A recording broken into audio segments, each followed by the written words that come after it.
ourselves.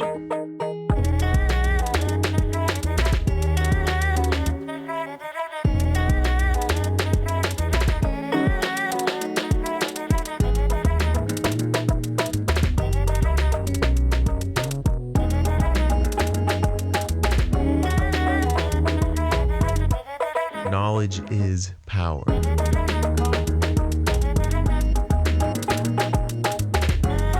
Reality is...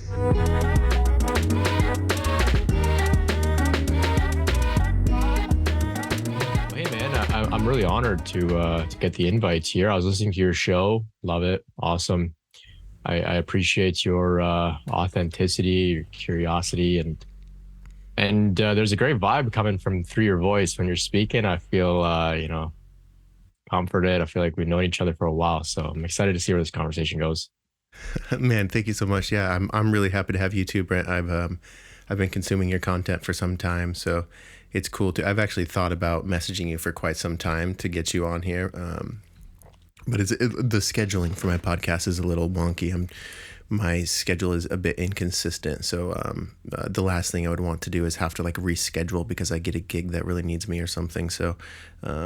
Yeah, man, I'm pretty pumped to talk to you too. I was just listening to your stuff this morning again, and I kind of had that same thing. Like it kind of, I know it's a little dorky, but it feels like we've known each other or something. Like there's just some relatability to the things that you talk about, and I think there's something to be said about, there's an innate loneliness that comes with the Kundalini Awakening experience because you're like, who do I talk to about this? Who knows anything about this?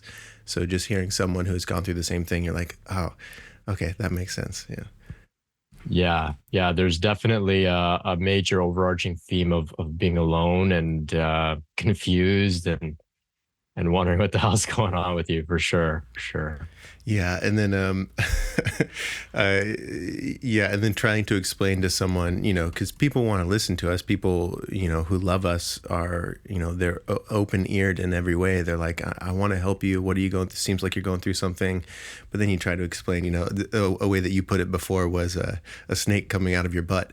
And that made me laugh, like trying to explain to someone, there's a serpent going up my spine and I'm distressed about it. And, so it's pretty tough.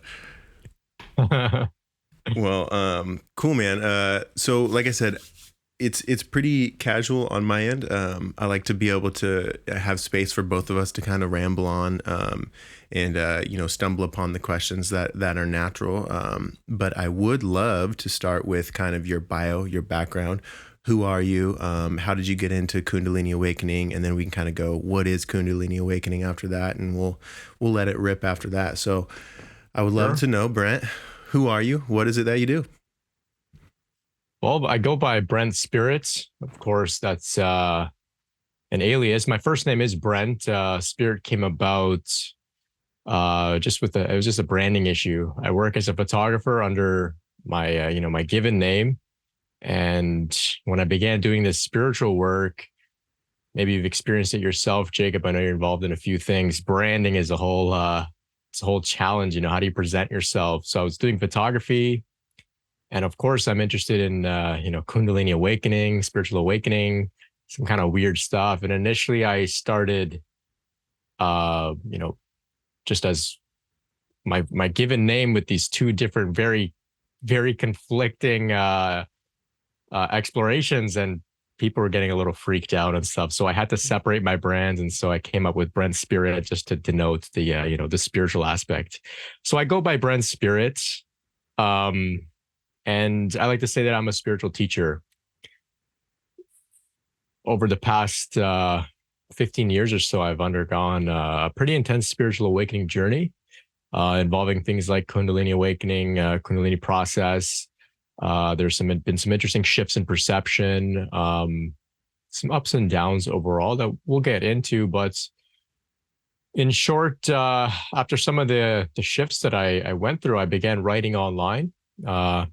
Back in the days of Tumblr, I was just writing online about some of my experiences as a way to process things. And people began to say, hey, similar things have happened to me. I'm really stuck here. I'm challenged with this. Do you have something for me? Do you have some insight, some advice, some guidance, maybe even a resource And so I ended up, responding to some of these questions, and then the questions became coming, more and more frequently. And suddenly I found myself playing the role of spiritual teacher.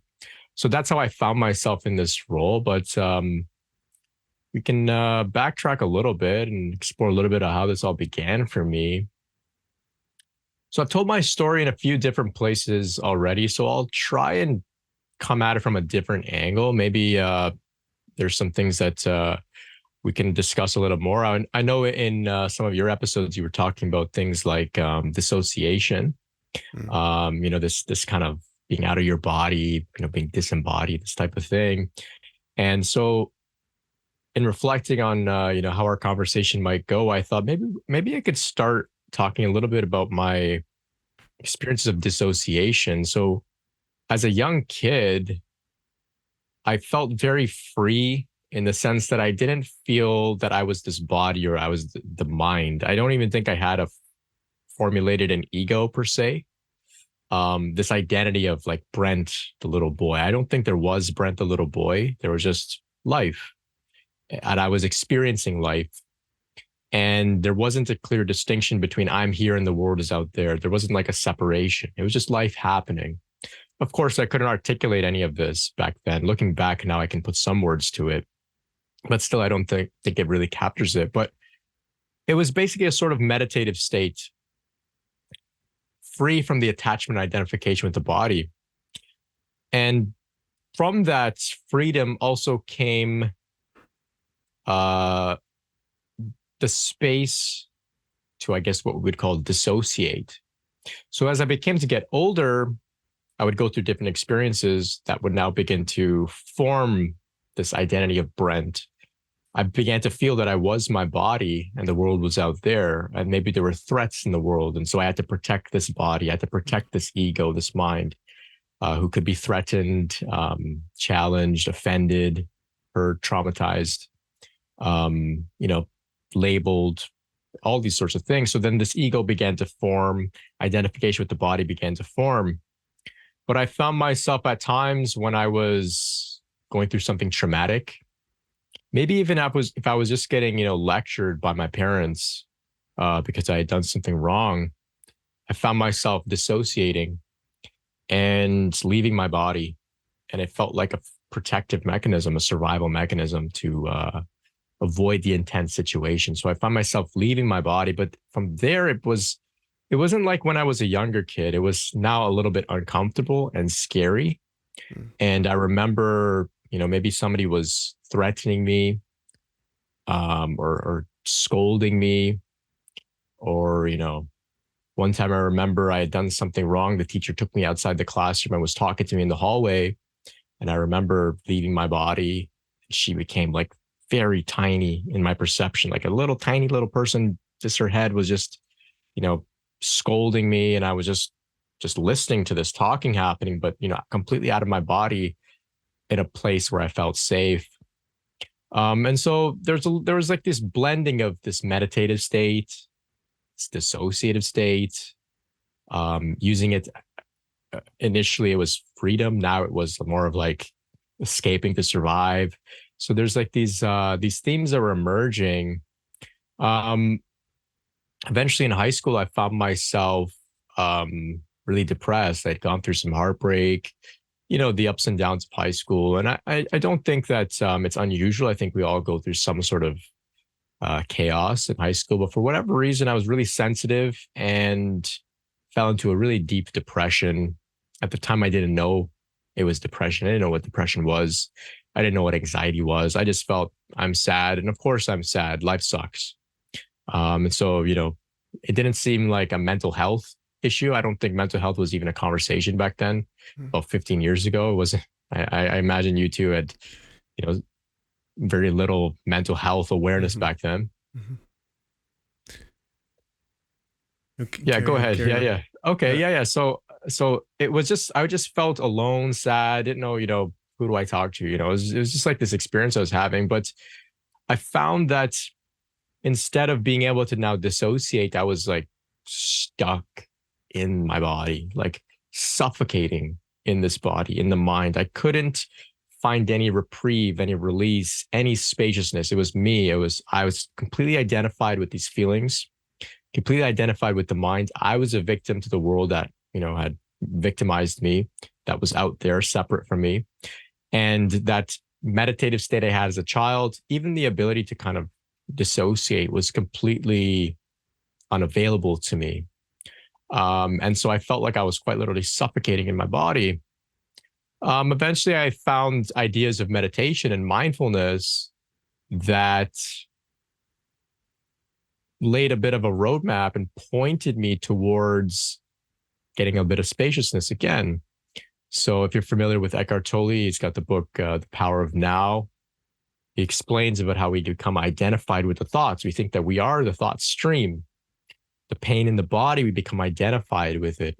And, they fuel each other. The more emotional negativity you feel in your body, it fuels more negative thoughts, which fuels more negative emotions, and there's momentum. But what he said was, you could take a step back and you can witness this unfolding. You could witness the thoughts. You could witness the emotions in your body. And from witnessing, you're able to take a step back, and then you can allow that momentum to play itself out and wind down. And so I found this, and it felt so familiar to me to be able to witness and take a step back and just observe. It felt so familiar. And then in the Eckhart Tolle's work, he says, this is stuff that you've always known. Mm. This is nothing new here that I'm showing you. It's what we've always known. You're just remembering. And that's really what it felt like. And quite literally, I could think, this is what I felt like as a child. And so it validated what I was experiencing. And so I said, okay, I have to just continue this practice of being a witness, of observing and taking space. And so I began to find ideas from the East: yoga, meditation, Buddhism, mindfulness. And I thought, initially, interestingly, I thought it was Eckhart Tolle who came up with all of this stuff himself. I thought, man, this guy's a genius. And so when I found ideas from Buddhism and Hinduism and yoga, I thought, oh, wait, this guy, he didn't come up with this by himself.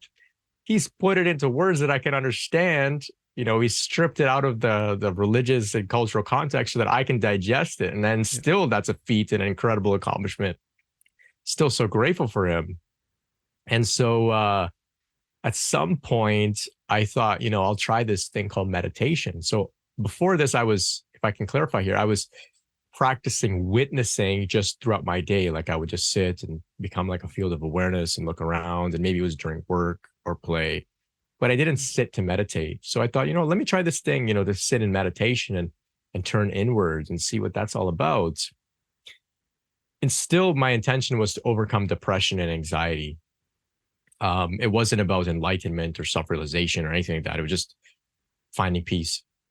So I remember being in my basement, actually, and I sat down in meditation, and suddenly, instantly, my neck began to arch, and my chin became to my chest, and then it started to go backwards. And this is really strange. It's happening spontaneously. I can't stop it.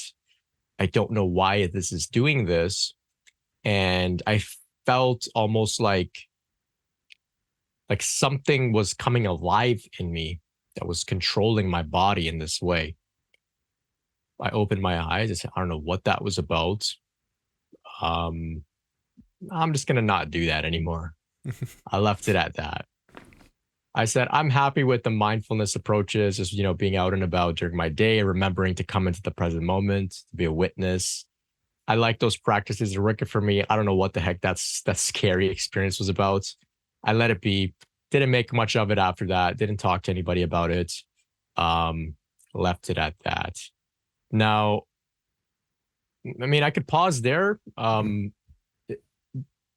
you experienced something similar in terms of meditation, these spontaneous movements and that sort of thing? Oh man, yeah. There's so many things that I resonate with in so many different directions that I can take it. Firstly, thank you for being vulnerable and opening up about how you came through this through anxiety and depression, and not so much you read the word Kundalini in a book and you're like, I want to try that. I think that's kind of a big point for a lot of us as we stumble into it, or it's Kundalini almost happens to you, or you think what is to you. and then you're catapulted on this whole spiritual journey of learning, like, well, what do I mean to me? What is me? Who am me? This whole thing.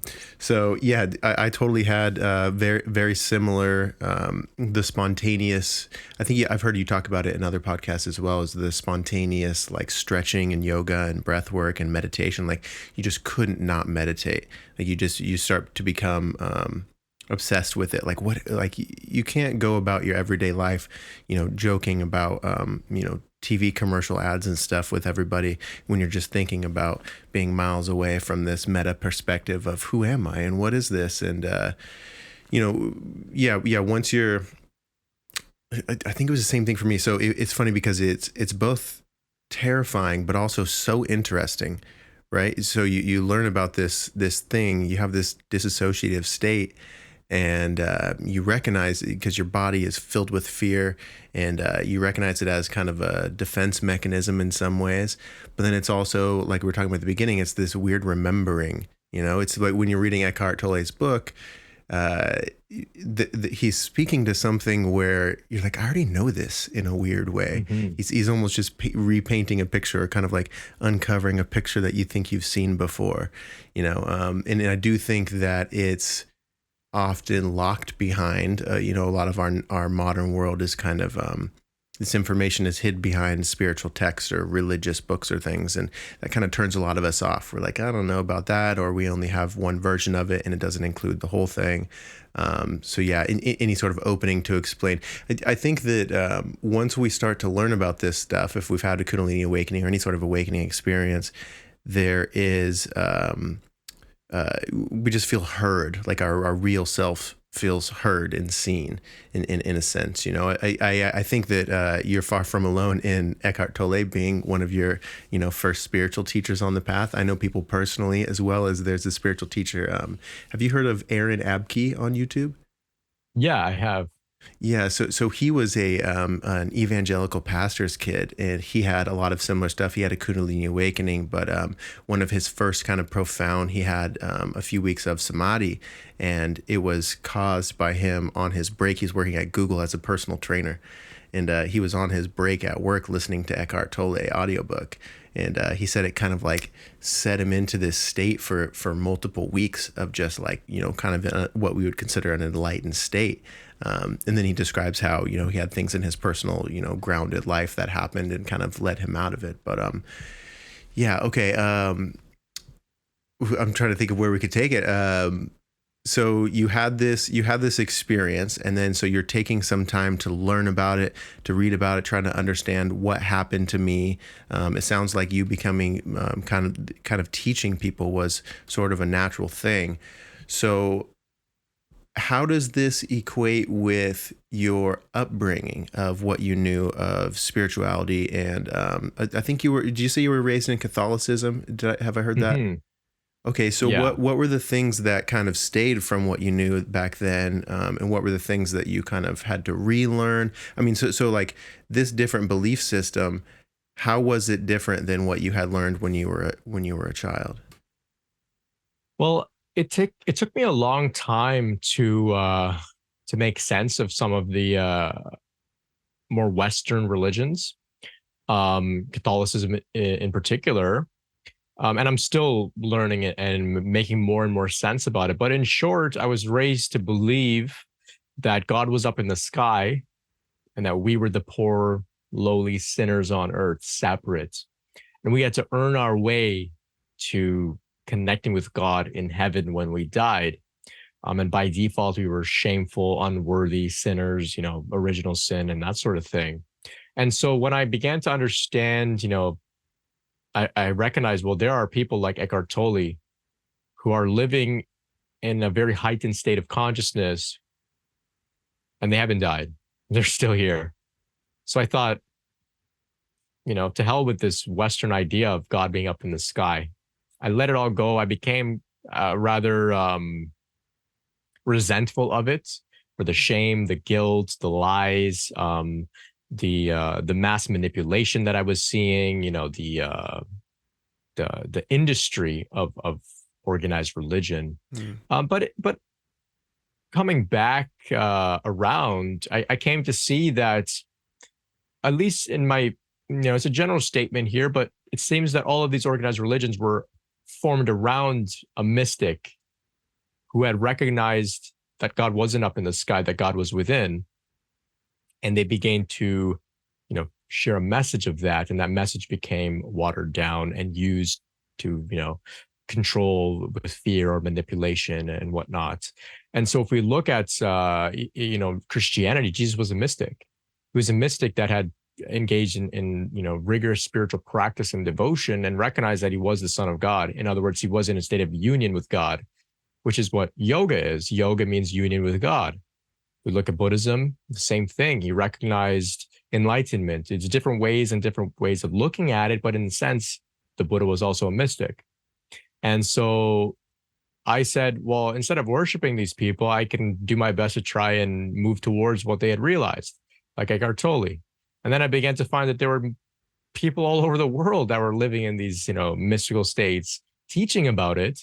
And so that's, snapped me out of this idea that, God was separate up in the sky. Instead, I said, okay, I'm not going to focus on religion. I'm going to focus on spirituality. And I think it was Deepak Chopra who said, religion is about someone else's experience. Spirituality is about your experience. And that's where my attention went. It went to it being about my experience. And so after that experience in meditation, like I said, I didn't make much of it, that sort of energetic experience with my spine moving. I didn't make much of it. I didn't really know what that was. It wasn't really notable to me. But I just continued practicing mindfulness throughout my day.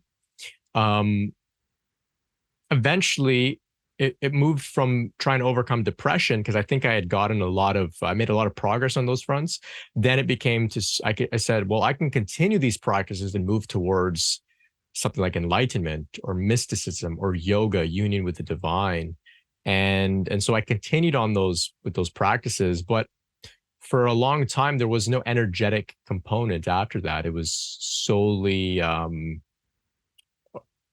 to do with abiding as mindful awareness. There wasn't very much of an energetic component that it reemerged later on in my journey. How so? How did it reemerge? Are you talking about when your Kundalini energy actually did you have an experience where it kind of shot through the top of your head? Did you experience that? Okay, cool. Yes. Will you explain Yeah. how that happened and what that was like for you? Mine was a bit different. I never had the shooting experience from the base of my spine to the top of my head. I had similar experiences with other what I would consider like chakra points. But first, how was it for you? What was it like for you? Yeah. So just for your audience out there, you may be wondering, part of my work here is to dispel the notion that Kundalini Awakening must require a huge energetic rising up the spine. For many, it happens in more subtle, gradual ways. I like to say that this is the divine, and the divine doesn't just move in one direction from root up to the top of the head. Many people also have energetic unfoldings that happen downwards. Some people have, maybe like you said, various chakra points at different periods on their path begin to come activated and whatnot. So it looks very different for almost anyone. And many people are going through Kundalini Awakening. They don't even know it because they're saying, oh, I didn't have a huge rising up my spine. And so I just want to preface with that, because I in fact did have a massive rising up my spine of this Kundalini Awakening, this Kundalini energy. So at age 15, that's when I had this meditation experience where the spine started to do that spontaneous movement. It lasted maybe about 30 seconds. I came out of this meditation, went along with my day. It was later on three years later or so, it's 2012. And at this point, I've been working towards this idea of self-realization, of enlightenment as a result of what I had learned through Eckhart Tolle. I began to explore more and more traditions from the East. And I began to engage in what's called self-inquiry, inquiring into, who am I? I was also asking, what is true? What is true? In a very intense way. Because these are practices that come out of Zen, like koans, Advaita Vedanta, If maybe some people are familiar with Ramana Maharshi, he had to practice self-inquiry. Who am I? So I thought I'll continue these practices and just see what happens. Well, eventually something significant happened. I was asking, what is true? And suddenly it dawned on me, nothing is true. This is all arising in consciousness like a dream, including myself. And with this experience, there was like an energetic opening in my head.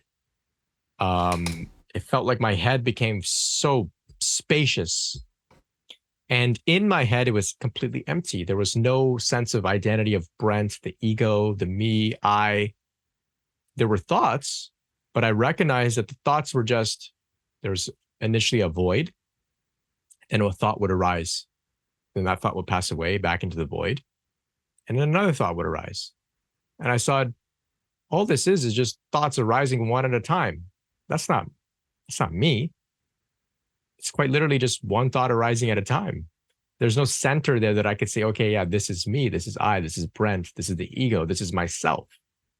And so this was interesting. There was a significant shift. I knew it was of a spiritual nature. And there's an energetic component as well. I didn't use those terms initially. Looking back, I see that there was a significant energetic component where the crown chakra or the head opened up and a lot of consciousness flowed inwards into my head. And so I was abiding in this sort of what some may call a non-dual state. There was no duality here. It wasn't oneness per se, but it was not two-ness. It's a difference there. It's very subtle, but there was just not two-ness. I knew that if there's no actual entity called Brent here, well, then how can what I take myself to be separate from anything else? In order for separation to be here, well, this idea of Brent would have to be here to be separate from the world. And so there was this experience of like, well, I'm one with everything. But with that, similarly to my dissociative states as a young child, I was out of my body. My head became so big, almost like it had no top on it anymore. And I was like almost watching myself like from a third eye perspective, almost like a bird's eye view. I was just watching the body and the world. And I noticed that, it was all like a very spooky dream that was unfolding on its own. Everything was happening automatically, even the processes within my own body, because I wasn't in control. They were just happening. And there was incredible insights coming here. I recognize that this is what they mean when the Tao is flowing and everything is the Tao manifesting and expressing. It's just the flow. And I saw the flow so intensely in this place. And so up until this point, I was exploring teachings from like Zen Buddhism, Neo-Advaita, which is like a modern offshoot of Advaita Vedanta, which is a more older tradition from the East, from the Vedic wisdom. And so their philosophies were very much philosophies that describe the nature of reality as being like an illusion, as being consciousness, as being awareness. And so it was very much a philosophical approach that felt very cerebral, intellectual, very mind-based. And so I thought, well, this must be what they're talking about when they speak about enlightenment. I've recognized that I don't exist. I'm not separate from anything. Everything is happening on its own. This is the Tao. I'm not in my body. I'm watching my body. And in that place, I felt extremely numb. No emotional experience practically whatsoever. Mm-hmm. And I thought, well, I'm free from emotions now. I'm free from all the suffering that I was going through all this time. It felt okay, something is a little weird here. And then I said, okay, well, maybe I'll just take some time and I'll get used to this new state. And then this will be my life now. Free from emotions, just watch my body, I'll be one with the Tao.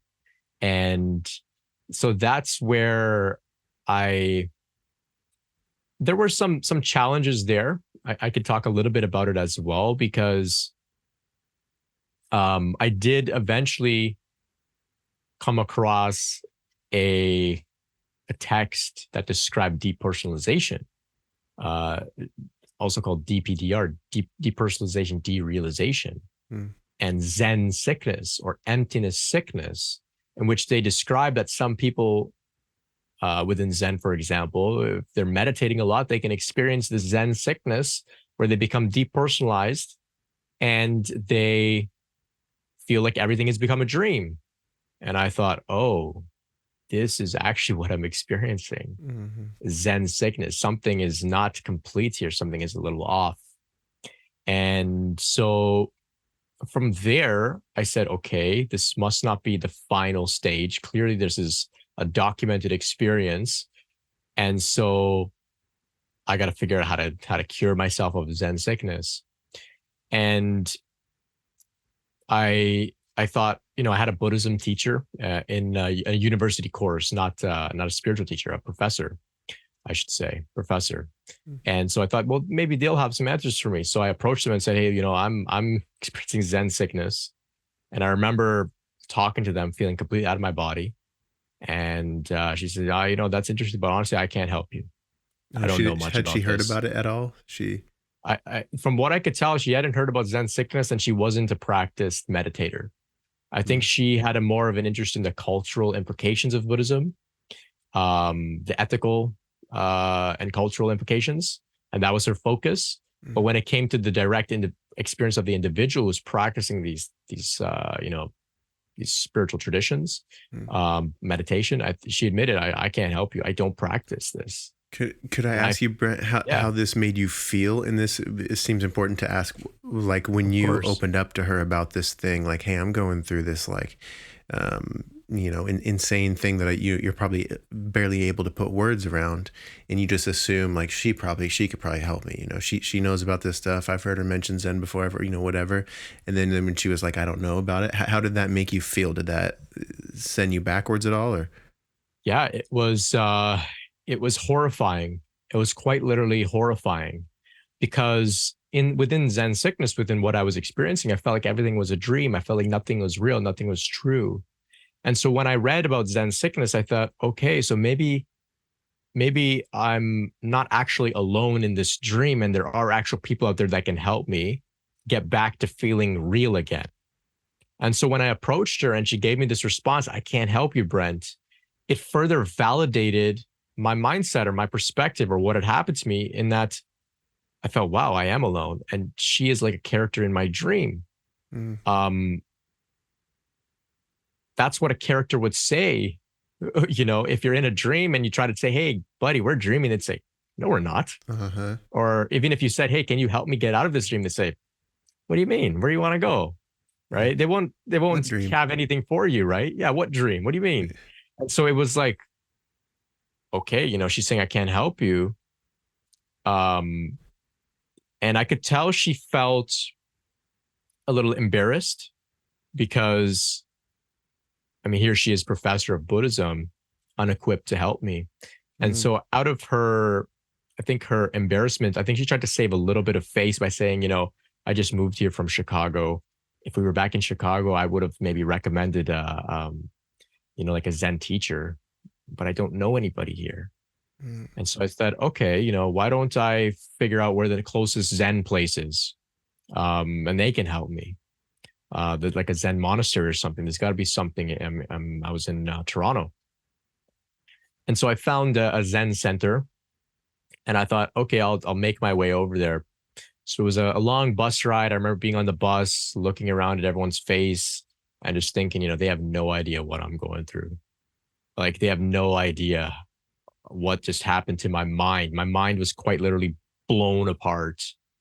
My entire perception of the world has been shattered. And these people are just, going about their day. And I remember sitting there. It was a very interesting contrast. Eventually, I found myself to the Zen center and I walk up to the door. I knock on the door. It's like this old sort of estate house type thing.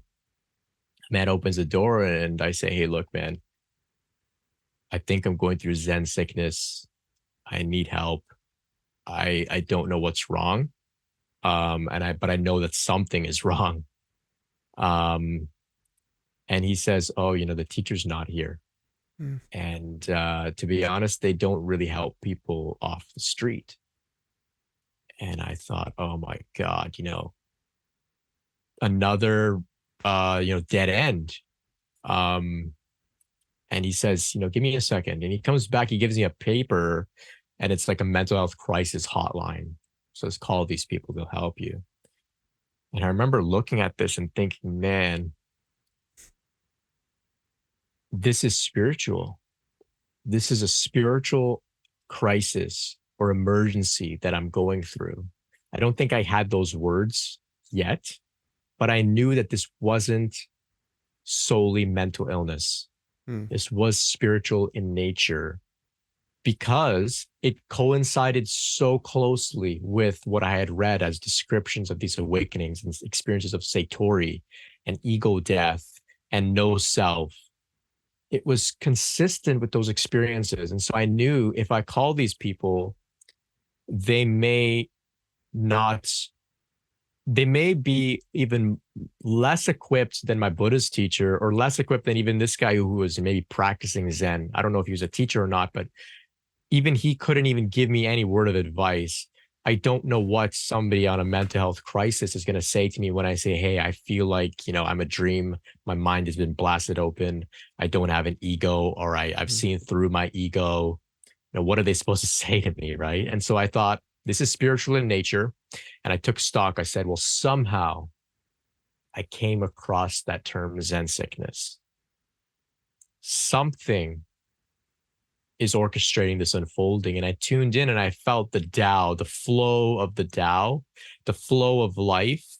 And I said, that is taking care of me. Mm. It's directing me further on my journey. I just need to acknowledge that I haven't yet landed and arrived.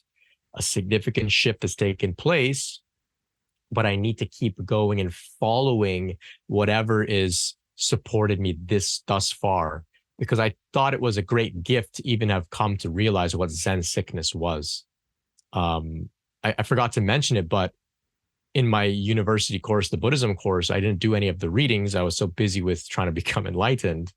But for some reason, during this Zen sickness experience, when my head was blasted open, at some point, I just grabbed the book, the textbook, opened it to a random page, and there was Zen sickness, emptiness sickness. And there was a description. And that's when I recognized what was going on. And so I thought, well, something inspired me to open the book. Clearly, that was the flow, the Tao, Mm. my intuition, some intelligence is orchestrating my unfolding. I can trust that intelligence. I can surrender. It was not easy. I was like, what else do I got? I mean, people can't help me. I went to the Zen center. They can't help me. What am I supposed to do but trust? And so I put all my faith in this intelligence that was, that seemed to be holding me and coaxing me to keep going. And with that surrender, I had to let go of this belief that, I had reached full enlightenment and be humble enough to continue forward on the journey. Wow. Okay. Wow. That's so incredible. I mean, I think many would probably relate to, you picking up this book and you turn to the page and suddenly it's kind of speaking about what you're talking about. I've had conversations on the podcast and with friends who have had the experience of going to the library and like a book fell off the shelf and that's the book that they needed to buy or check out, so interesting. Wow. I mean, yeah. So I felt it important to ask how you felt in that moment when you kind of like, okay, there's clearly this thing going on with me. Someone's going to help me. I'm going to go to them and I'm going to tell them what's going on. And she's like, man, I don't know. I haven't experienced that. I don't know. Because for my journey, it was also, I think that I had a lot of this similar thing of, I would have moments where I'm kind of explaining these things to people or I'm talking about them and I'm rambling on about, I'm having this and I'm having depersonalization. I'm using these words that not only they don't know, but then I kind of like get present with the moment and with this person, whether it's been like a friend or just someone I've met. And I realize they don't know what the heck I'm talking about. And then it's like this, oh no, yeah, you really are alone. That snapping out a reminder that, this is in a sense, a dream world, and it's not to, negate the teachers or friends who are there. Like they just simply don't know. They love us and they want us to feel okay too, but they don't know what you're talking about. Like if you haven't experienced it to like, hear these things, it's just so far removed from our everyday waking life that it's very difficult to understand, you know. Um, yeah, I think so okay, so how would you say that? I mean, it seems like you kind of fell back on your path of, okay, I have to find the answers for what this is. Like, I have to find what's true to me. So you're going through this. You have what you would consider Zen sickness. You're having a Kundalini awakening. I'm not sure if at this time if you knew that if you would consider it that, or you had that terminology. No. So how did you begin to stabilize yourself after all of this? You know, what started making things more normal? Because what I noticed, something that's wonderful to point out, is it's not like you just tried to forget about all of it and tried to go back to your everyday, you know, 9 to 5 sort of picket fence life. You were able to integrate this. You were able to keep this wonderful information, but also become more grounded, you know. And I'm sure that your everyday waking life, talking with people who are unawakened, is a completely normal part of your experience now. You know, it's because I think that when we're going through these things, we're like, I don't know if I'm ever going to be able to talk to a normal person again. I don't know if I'm ever going to be able to, like, I can't go back to a job.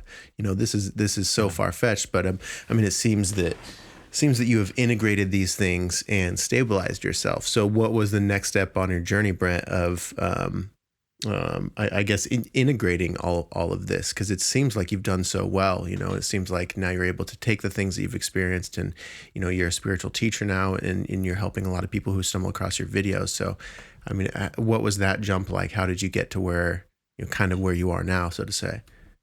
Yeah, great. Well, thank you, thank you. Yeah, so it's been a very long journey. So this initial experience took place in 2012. So it's been about 10 years of integrating that experience, as well as others that you know, we can get into as well.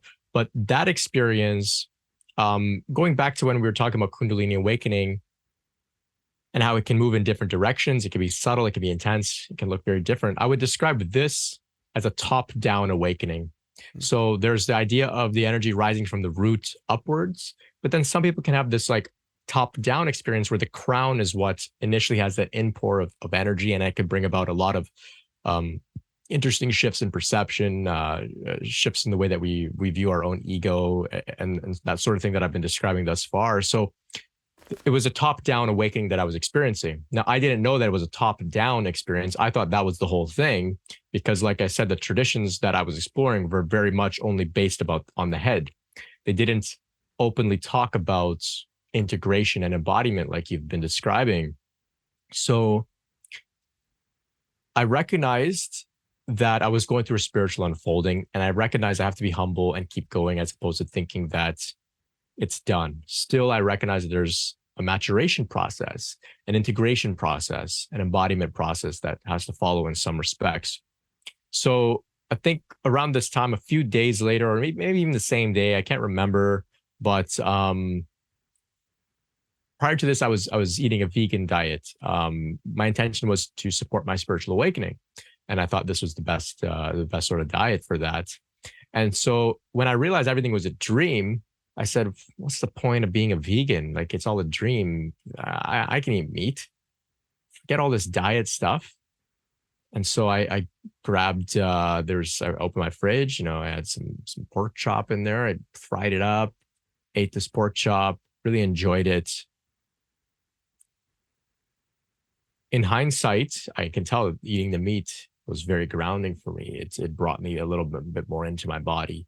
This awakened consciousness began to settle a little bit deeper in my body just from eating that pork chop. It made a big difference, especially because leading up to that, I hadn't touched meat in a while.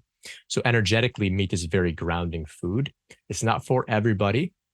Some people, it's best that they avoid it, but for some, I think, myself included, it's necessary to keep me, you know, in the world, in my body. So that was one thing that I feel like I was inspired to eat meat. I didn't think, oh, I'll eat meat to ground myself. I just said, you know, it's all a dream. Well, who cares?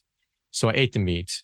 Then I'm still out of my body, but I thought, okay, you know, if this is my life now, you know, being out of my body, I got to learn how to operate in this state, because, you know, if an awakening took place, I got to figure out how to navigate and go through, you know, learn this new way of functioning with the flow, and whatnot.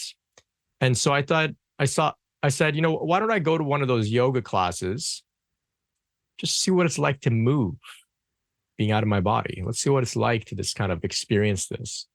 It's kind of like it's like I was playing a video game, like I had a controller and my body was like a third person character out there. So it's kind of like that. So I said, okay, maybe yoga is where I should go. I'll just see what happens. So I went to a yoga class. And, the teacher's saying, bring your attention to your breath in the belly, feel your feet on the ground, slowly move your arms upward, bend over, et cetera, et cetera. So after the class, I found myself feeling a little bit more in my body. So eventually I began to understand that if I bring attention to my body, I can come into my body. And over the next few years, I just began to kind of work on this a little bit, not very intensely. It was almost like an organic unfolding. But I recognized that the more I brought attention to my body, the more I settled into my body. And yet I didn't lose this idea of everything being interconnected. I didn't lose the sense of not being able to find a sense of Brent in my mind. I still couldn't, but I recognized the more I come into my body, I still have to call myself Brent and function in the world as an individual, even though I had this massive experience prior that showed me that it's all one. My job isn't to like go sit under a tree and just say everything is one. Especially because I'm young, I recognize I have so much life ahead of me. I got to, establish myself in the world. And then from there, I recognized I began to feel these emotions in my heart again. I was very numb, but eventually I started to feel things in my heart and they weren't necessarily pleasant. I started to feel anger at times flowing through me in a like really intense ways like never before. And it was like visceral and I felt alive like never before. And so my relationship with my emotions began to change. And I went through having to understand that emotions aren't a problem. Just because you've had a spiritual awakening or some sort of spiritual experience doesn't mean you're not a human being that's not able to get angry or upset or triggered or jealous or any of these things. And so I began to explore ideas of reinventing my relationship with my own emotional experience. And I gave myself permission to feel those things. And from there, there was a deep, deep sadness and melancholy in my heart. And the sadness was a deep desire for God to be in my heart. This is the only way that I can describe it. A deep desire for God to be in my heart. I felt, I have known God, the divine, spiritual nature of reality. I've known this on my mind in this cerebral way, this philosophical way. And it quite literally did blast my mind open, but I'm not feeling it. I'm not feeling it in my body, in my heart.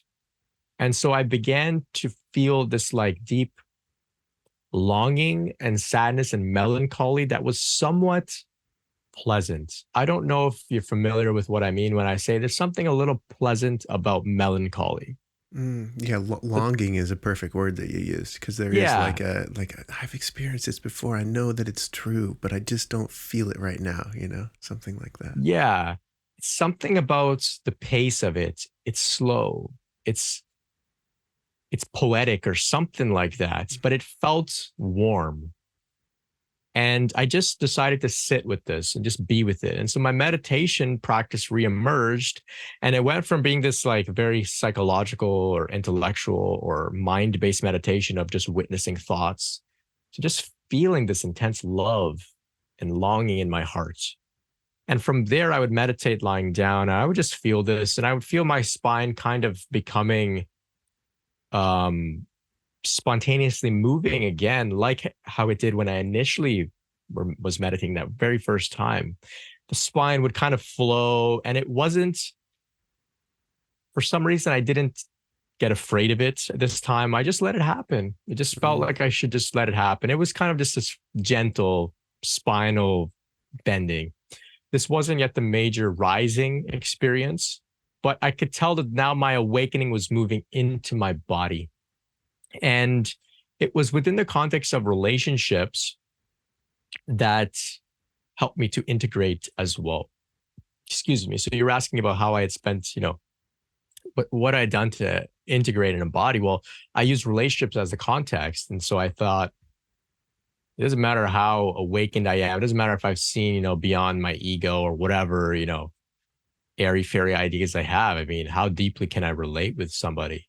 Mm. Can I attract a partner and keep that partner and have a meaningful and deep relationship? And if I could be honest, that was challenging. I would maybe have, it wasn't even just in a romantic sense, but I'd have challenges with my family, with my parents, with my friends. Emotional things were coming up, and I recognized I got work to do. Mm-hmm. Like, Mm-hmm. it doesn't matter what happened to me in 2012, my mind being blasted open. I'm dysfunctional in my relationships. Um, you know, Relationships are hard. And I just mean I'm dysfunctional and I don't like this. I feel like I could do better. That's Mm-hmm. basically where I was coming. I feel like I could do better for myself and for the other people. And so I found relationship was bringing up a lot of emotional context for me to work through and process and contemplate. Things like insecurity, sadness, um, anxiety, jealousy, attachment, aversion, judgments. All of these things were coming up emotionally, and this processing it helped me to come into my body as well, because the way I understood it is that emotions are felt in the body. So when we talk about embodying our spiritual awakening experiences, it happens in the body, and it very much has to do with our relationship with emotions. And so this didn't mean that I was trying to get to a point where I never experienced negative emotions. No, I just wanted to get to a point where I would stop judging myself for having them, using Mm-hmm. spiritual ideas like spirituality means always being peaceful. So those ideas began to be challenged. Eventually, I gave myself permission to feel more and more. And I considered this to be the practice of self love, unconditional self love. So it was like I was loving myself as if I was my own child coming to me and crying and saying, hey, this happened to me. I feel sad. And I said, that's okay. It's okay that you feel this way. I'm not here to tell you don't feel that way. I'm not here to talk myself out of feeling those ways with spiritual philosophy. Feel it fully. You have full permission. Mm-hmm. And this was my approach of self love. And from there, negative thoughts were arising, thoughts that seemed to contradict all of my spiritual awakening up until that point. I'm a victim. I hate the world. The world hates me. I'm separate, blah, blah. And I thought, it's okay for you to think that way. It's okay. I'm not here to talk myself out of these thoughts based in separation or based in the illusion of the ego or false beliefs or whatever. No, have these thoughts. You're welcome here. And so I established a safe container for myself in my practice where I would just lay down, hands in my heart, and feel, think anything that would arise. And during those periods, I would overcome a lot of challenges and my spine would kind of move here and there. But still, this wasn't even the major rising experience. So we could get to that in a bit, but I'm curious if anything's come up for you based on what I Yeah. shared. I know I shared a whole lot. No, I love it. I thank you so much. I want to let you keep ripping because I feel like you're making so many wonderful points. I think this is a huge, important part for anybody who's listening. If they're going through any sort of similar experience as this is the allowing period. You really took time to allow those things. So we can live so much in the head, so much in the crown and the third eye chakra that, integrating the real feelings of being in a body, jealousy and anger and resentment and just all these things that are so human to feel. And a lot of the times our quarrel becomes not allowing them. Our quarrel becomes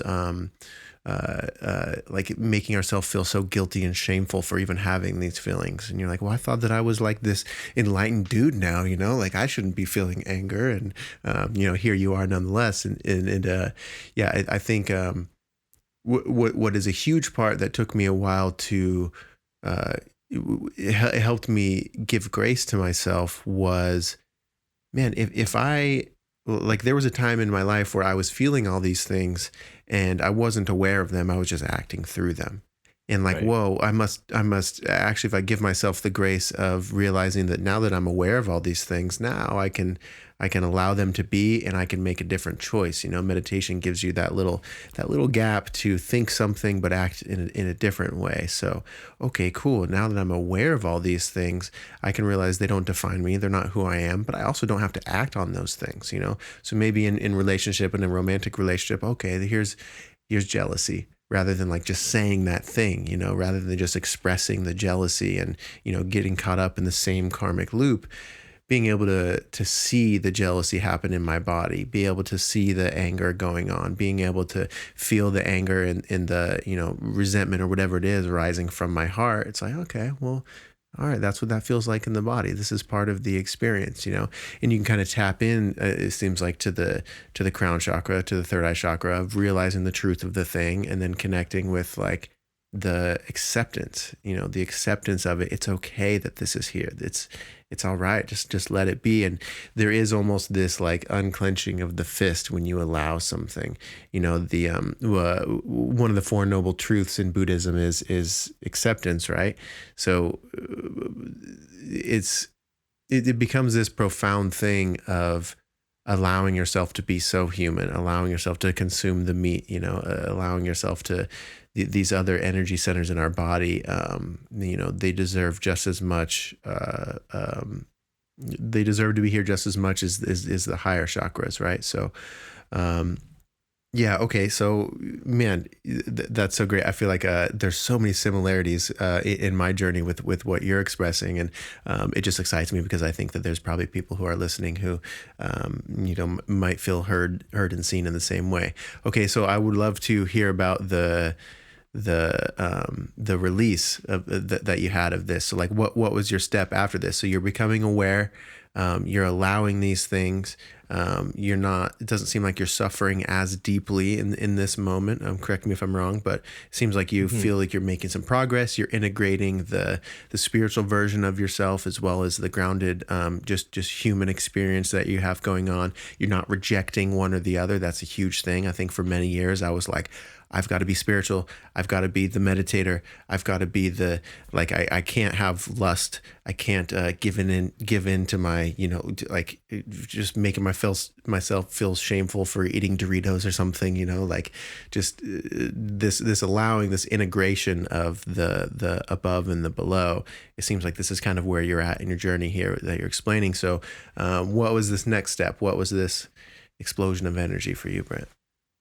Yeah. So this laid this phase that I just described laid the foundation upon which I was being prepared to go through now a real even more deeper and powerful awakening and integration period. So around this time, like I've said, my spine is kind of moving. I'm not looking into it much. I'm just letting it happen. For whatever reason, I don't make much of it. I'm just loving myself, hands in my heart, feel, think, doesn't matter. It's all welcome here. And around this time, I began to connect online with some spiritual teachers that had YouTube videos and whatnot, and they were talking about what we would call Shakti, um, also known as Kundalini Shakti, which was this energetic component of awakened consciousness. And they were talking about it, and I was also listening to some teachers that had Kundalini awakenings, but didn't talk about the awakenings themselves, the Kundalini experience, but instead they talked about being a human being and being willing to experience the thoughts, the emotions, and go through the different stages of life, et cetera. And I can name those teachers. I was listening to Ram Dass, who I know you're familiar with, yeah, Mm-hmm. Very much. and Matt Kahn. Mm-hmm. And so they're teachers that have a very heart-centered approach. Like you were speaking, earlier, you may have used spirituality against yourself.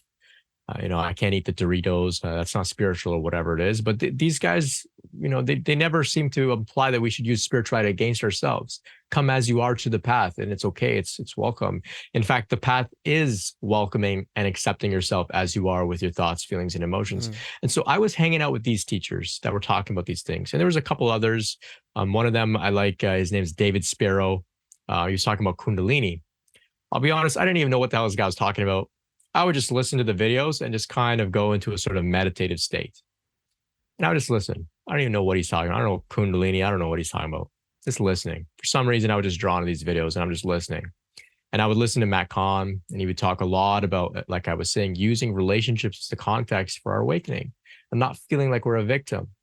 Ram Dass, of course, would talk so much about, being in the heart and loving God, and tell very human stories. And he was so vulnerable as well at times about some of his own shortcomings as a teacher. And so I was hanging out in the vicinity of these teachers. I would say that looking back, I was hanging out in their energy fields, even it was transmitting and radiating through video, through audio. It doesn't matter. It's transcends the limitations of the physical. And in their field was this radiance of Shakti. It was this radiance of Kundalini. And like I said, I didn't know about any of that. So I'm just enjoying their teachings, living them out. I eventually connect with, I began dating a girl, and the relationship was very mystical and wrapped up in a lot of synchronicity, these odd coincidences and serendipity. And, just a lot of interesting stuff that seemed to imply that I had found my way into the spiritual perfect relationship, the spiritual, like a peak of all relationships is what I felt like. Soulmates, whatever you want to call it. That's what it felt like. It felt like the Tao had brought me here, the flow, the universe had brought us both together. We seemed to both know it and recognize it. There was a lot of synchronicity that seemed just undeniable. And it all just made sense. And when I say synchronicity, I don't mean, just texting each other at 11:11. I mean, like, just layers and layers of deep meaning, like some sort of blockbuster movie. And when we were together, this energy in my body would become activated, and I felt energetic phenomena. And I just kind of let it happen. It kind of just felt like, well, this is what, of course, I'm with my soulmate. Of course, the energy in my body and my chakras are going to do all this opening. And of course, I'm going to have these things. And it was just very mystical and magical. And the relationship went really, really deep, very, very quickly. And I was on the top of the world. Finally, I loved myself with self-love to the point where I was able to attract this partner. And of course, they say, if you want to attract a great partner, love yourself first, overcome your neediness, find confidence, etc. Love yourself if you want somebody else to love you. I'm like, I did it. And this is proof. Here I am in this relationship. I made it. Her and I decide to explore psilocybin, along with another friend as well, who was also very much enwrapped in this spiritual journey of us together. And it's interesting because I've done a lot of work on Kundalini on my channel, and I actually haven't told this story in the detail that I'm about to tell it. So it's exciting for me. I was waiting for the right time. And so so together we we take a little bit of these psilocybin mushrooms. And now, if I can preface here, a lot of people do mushrooms, a lot of people do drugs, very few have a Kundalini awakening. And I'm not saying this to come across as arrogant. I'm saying it just as a warning for those who may be listening and saying, I'll do it and I'll have a Kundalini awakening. Yeah, a lot of spiritual practice, like I've mentioned, has gone in. I was already in the midst of having energetic phenomena without the mushrooms. So I just want to clarify that. They're powerful tools, useful tools, but not for everybody. Okay. And of course, there's all the health and legal issues, etc. But so we begin this trip, and I'm the experienced one here, and so I feel a little bit of like I'm the guide, Mm-hmm. and we're hanging out in the bedroom there, and I'm in the middle of the bed, and they decide, we're gonna go grab a glass of water or something, and so they leave the room, and I'm in the middle of the bed there, hands in my heart, just loving myself, saying I love you over and over with each breath, and I feel simultaneously that I'm being held and that I'm holding myself. It's like I'm holding someone else and someone else is holding me, but it's still me, and I'm really with myself. And I'm really going deep. I mean, this is the practice that I was doing even before, like I described, hands in my heart. And I'm just loving this. It feels incredible. I'm held by God. I'm held by myself. I am God. I'm a child. I'm nobody. I'm everything. It's incredible. And suddenly I have a thought, an anxious thought. Oh no, they're gone. They've been, I don't know how long they've been gone. I thought time can get a little weird on those experiences. I don't know how long they've been gone. Maybe something's happened. Maybe somebody got hurt. I need to go check on them. I need to leave this incredible state that I'm in and go check on them. And I hear a voice that says, hey, whatever's taking care of you right now, Brent, it's taking care of them too. So just relax. And so I said, all right, I could trust that. And so I went deep into this meditation again, just saying, I love you over and over. I love you. And in the background, I was playing music by OTT. It's like a sort of a Sibian side dub type of artist, similar to Spangle, if you're familiar with Spangle, but like trippy hippie music.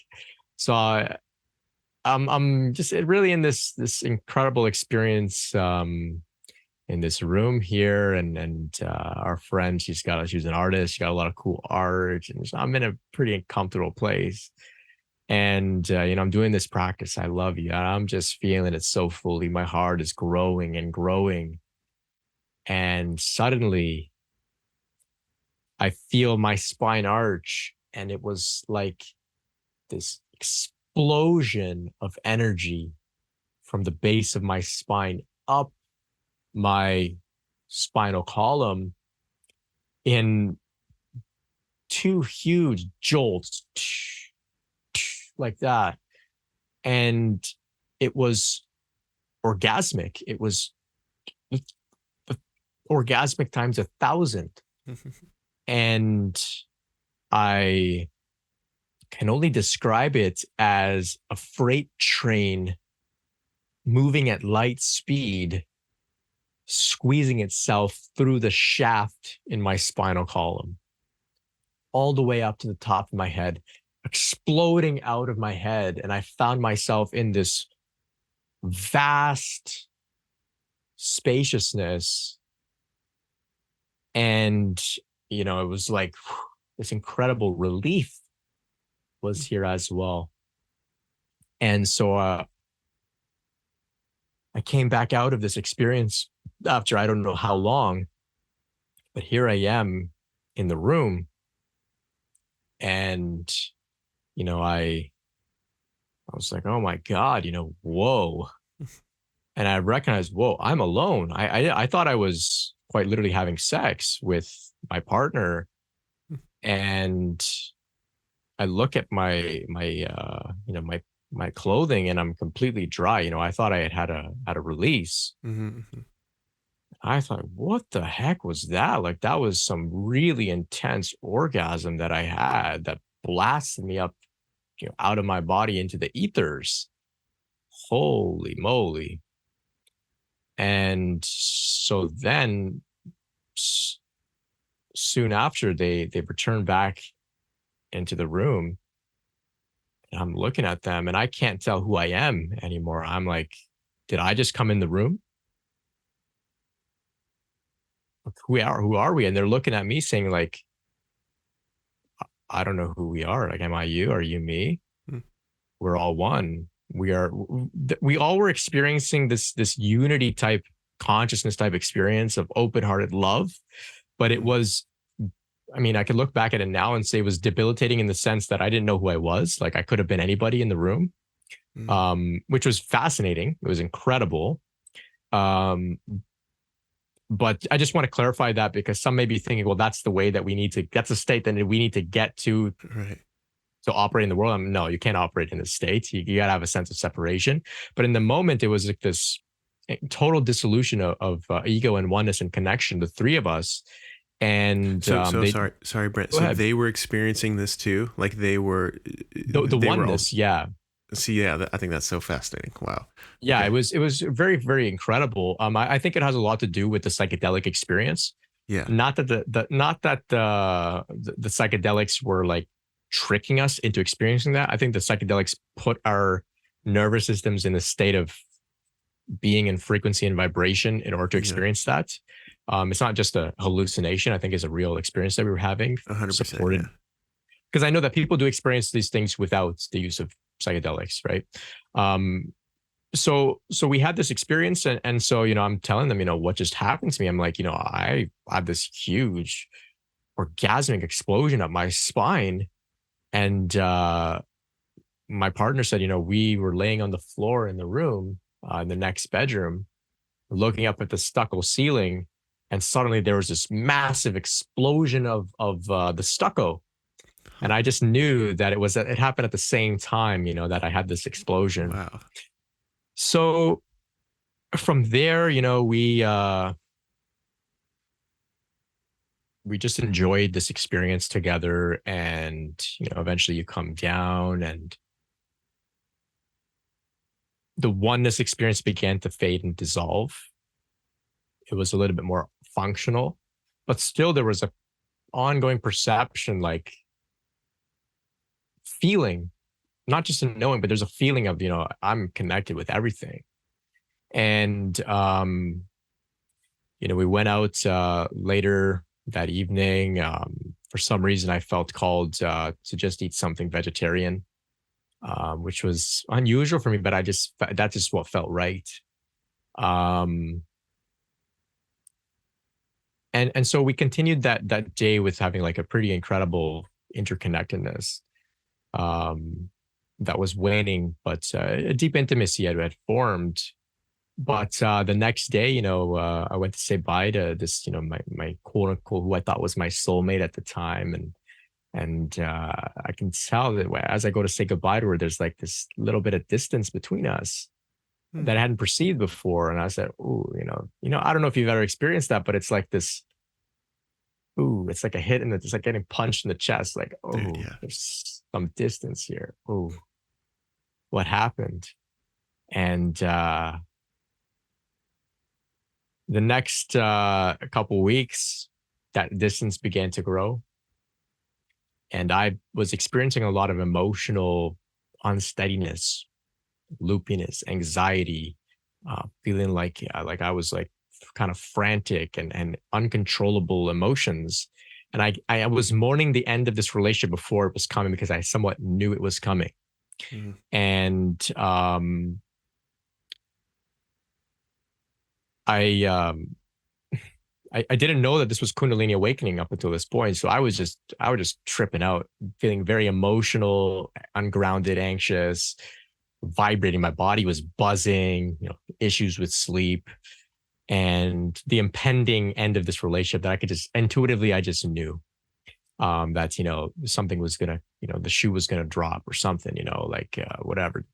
And so I'm at, I'm working at this car dealership. I had somehow found myself there, and I was very new to the job. I wasn't treated well. I wasn't respected well. I wasn't trained properly.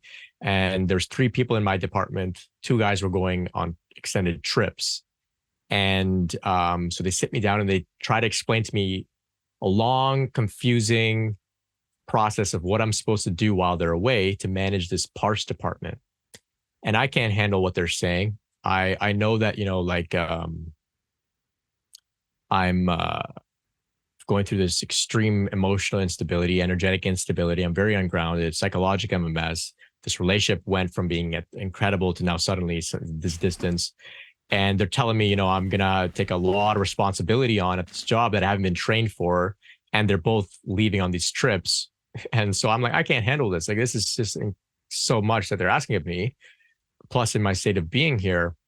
And so they say, okay, are you got that? You're gonna be okay? And I just like, yeah, don't worry, man. I got you. We're good.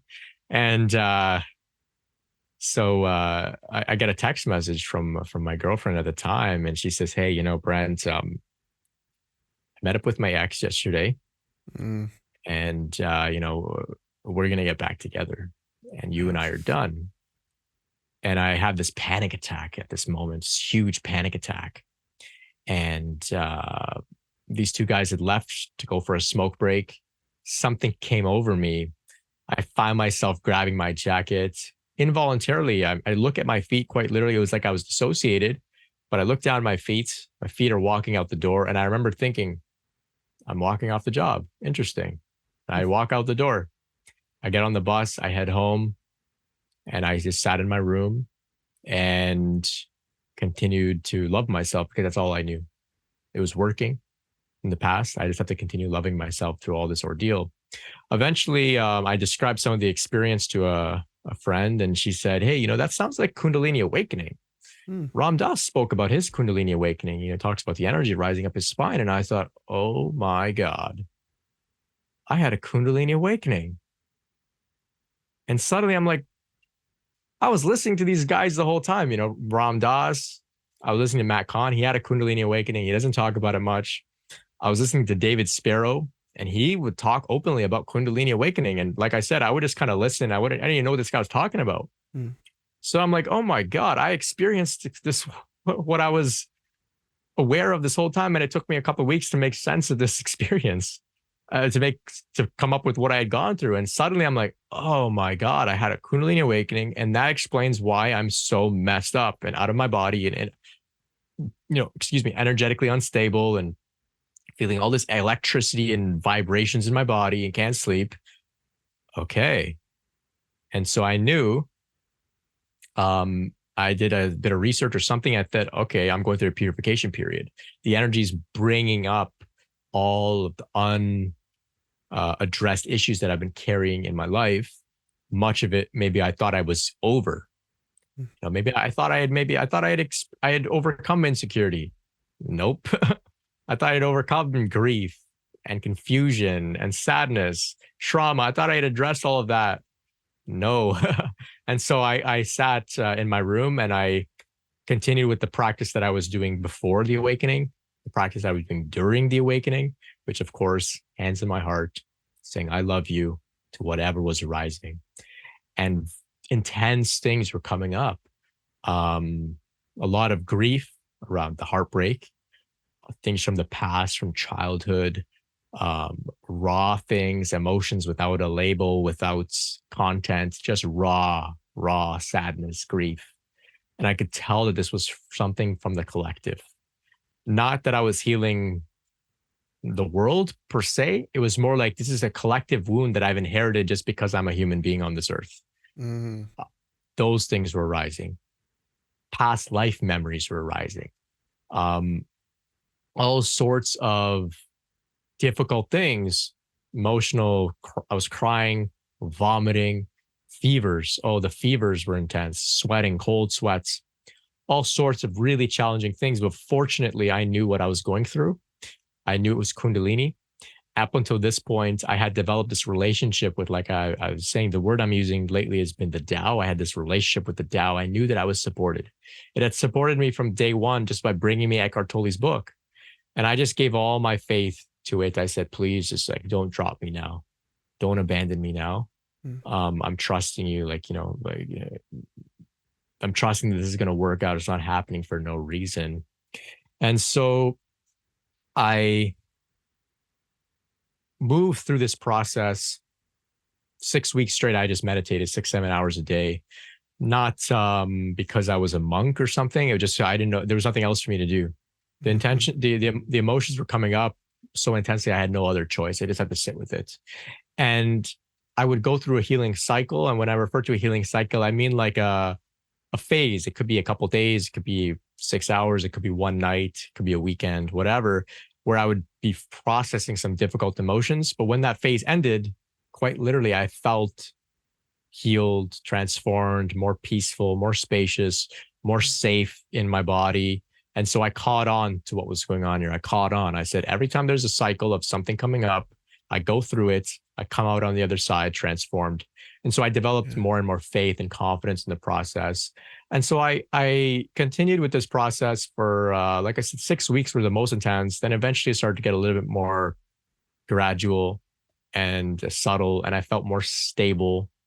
And eventually I found myself being able to look back and say, wow, I think I'm through the most difficult parts of that. I think I'm stable, I'm steady, I'm calm, I'm centered. Things will still come up and things can still come up. So this happened to me back in 2015. So about 8 years, I think. So things can still come up, but from that point on, I caught on to the game. I Mm. understood. And so there was a willingness to heal and face what I have without, like I said, using spiritual bypassing or using my spirituality against myself. And so if I can describe, the energy initially awakened up in my crown, the top of my head. Then it awakened from the roots all the way up to the top of my head. So now the entire body was awakened, you could say. And I found myself abiding for the most part in my heart, which I like to call like the center, because it's the center of the spiritual awakening that happens up at the top of the head, as well as the emotional and bodily awakening that happens from the root. And so in the heart, I'm able to like integrate the two. And I like to think that, I'm working towards more and more deeply embodying my spirituality as a human being in the world. And so, I can pause there and you can see if anything's coming up for you, any questions. I know it was intense. Yeah. Feels good to finally talk about it in that way. I was waiting for the Man. right time.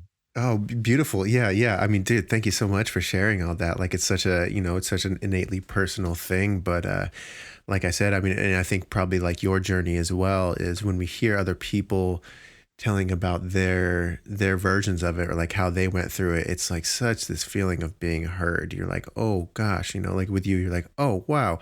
That's what's going on. A Kundalini awakening. Like I had one. Oh, geez." And then suddenly you kind of have a mile marker of sorts. Like you're like, okay, Yeah. so there is some sort of apparent direction in which I'm heading, right? So okay, so I had this. Now what? It's because it's such a destabilizing process for so long. And I think for some of us, it varies. I mean, I've heard people talk about how it could be, anywhere from a couple months of an experience to, 10, 15 years of experiencing this. And, I don't think there's a wrong way or a right way or a set in stone way, but I think that, once it starts to happen, once the Kundalini begins to rise, or even like it's interesting because like very much in you're saying this too is, there's so many experiences that lead up to it that are for sure a part of it.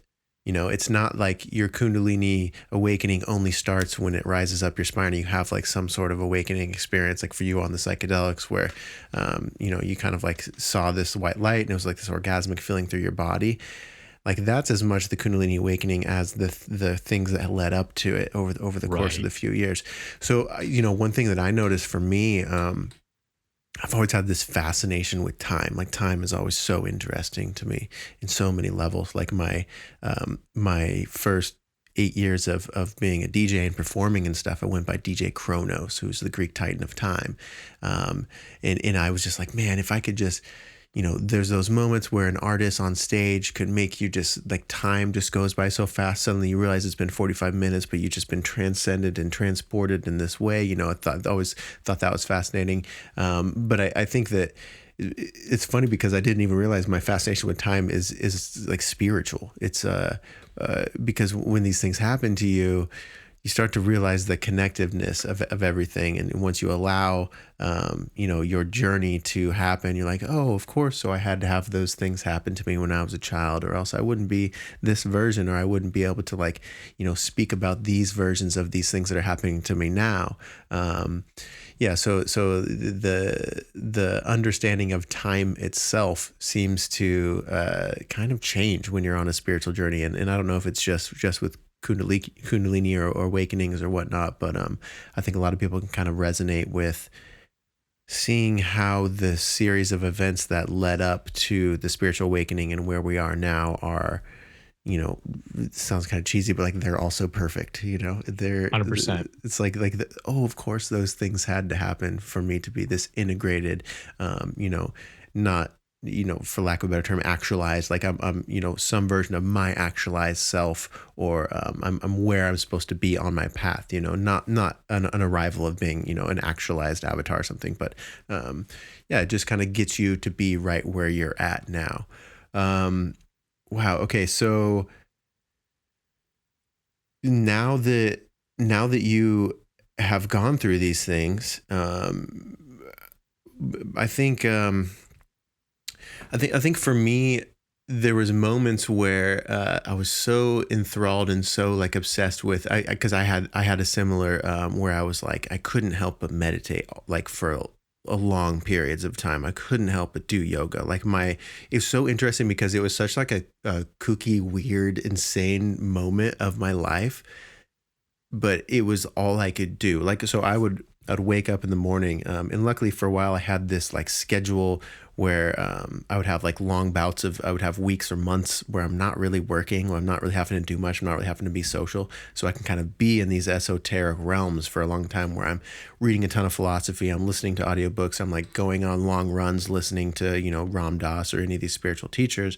And so I'm in this mindset, and I feel like I'm not really having to be grounded in a sense, which is, I don't think I'd really recommend in some ways, but I think it's also what I had to do. I would walk outside. I had this wonderful backyard of like privacy, and there was nature and birds, and there was like tons of squirrels, and like sometimes I'd be meditating and like a deer would walk right up to me, where not like touching distance, but probably like within like 15 feet. And I would sense their energy or something and kind of open my eyes and realize they've just been staring at me like, what is going on? So I was in, but also at the same time, I would be walking out to my meditation spot, and I would just lean over and vomit. Like I would just throw up. Yeah. And like, I'm like, oh, okay, yep, there's my morning vomit. And go sit down and meditate. And like now retrospectively, I'm looking at like, what was going on? Like I was just accepting that as normal in that moment. So yeah, man, I just to ramble on, I mean, it's so interesting in these experiences, they really are so far fetched, and then some time comes on and you're able to kind of come down into grounded reality, and I've said this before, you might've heard me repeat this over and over from Ram Dass's, always remember your Buddha nature and your social security number. Ram Dass has said that, and I always love it because that's kind of part of what it was. I think anybody going through an awakening, we have these moments of being extremely spiritual, or like we can't even fathom, like we can't even hold a conversation in kind of the grounded realm of things. I remember for me, I went to after the pandemic, I work in live events, and so I wasn't able to work and make an income for a while. And so it got to the point where I was like, oh man, I need a job, like I got to pay the bills, sort of thing. And so I was working at UPS. I was a supervisor over there. And I remember like my first few weeks, I was nervous. I was like, man, I've been on Mars for many months, and now I need to like go, like I'm sending people's packages, it's like a very grounded thing. And I remember introducing myself as Jake, and they're like, oh, Jake from State Farm. And they would say like things like that, like just jokes from the TV and like, just our typical. And I was like, oh no, I'm gonna need to run out of this building. I can't handle like and it took me a while. And then I would start kind of like accepting that and joking back with them, and not talking about spiritual stuff, not trying to talk about God in every moment, not trying to teach everybody about meditation, but just having a silly time at work with the people I was working with. And, then slowly I was able to kind of like see their beauty, and I would appreciate, man, this person, like, they're not like me, but that's okay. Like they're like them and they're pretty awesome, you know. You start seeing the beauty in people. And so, yeah, there's just like this integration process of there's a lot of fear of thinking that you're going to like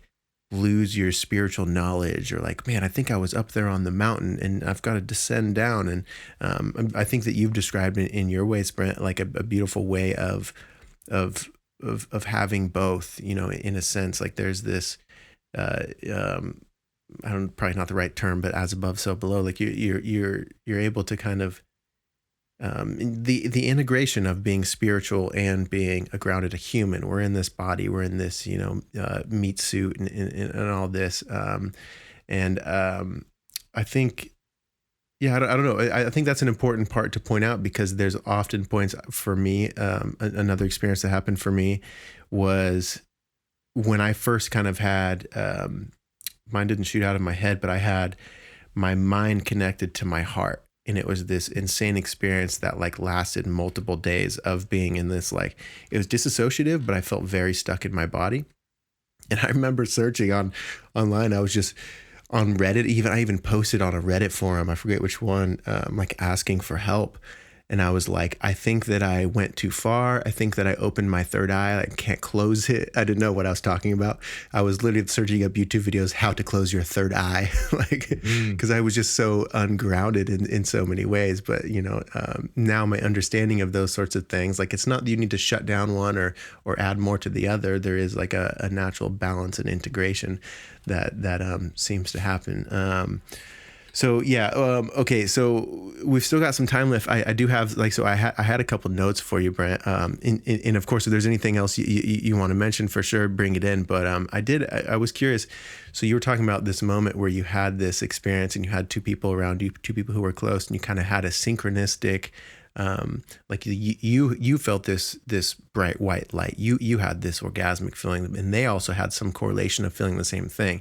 And they walk in the room, and you're like, "Who's like? Is this my mouth? Is this your mouth? Who are you? Who am I?" Yeah. This sort of like, I mean, oh wow, how fascinating is that? Like, what an incredibly interesting thing, as far as I'm concerned. Have you? And what do you think about the? Have you heard of like Joe Dispenza's retreats?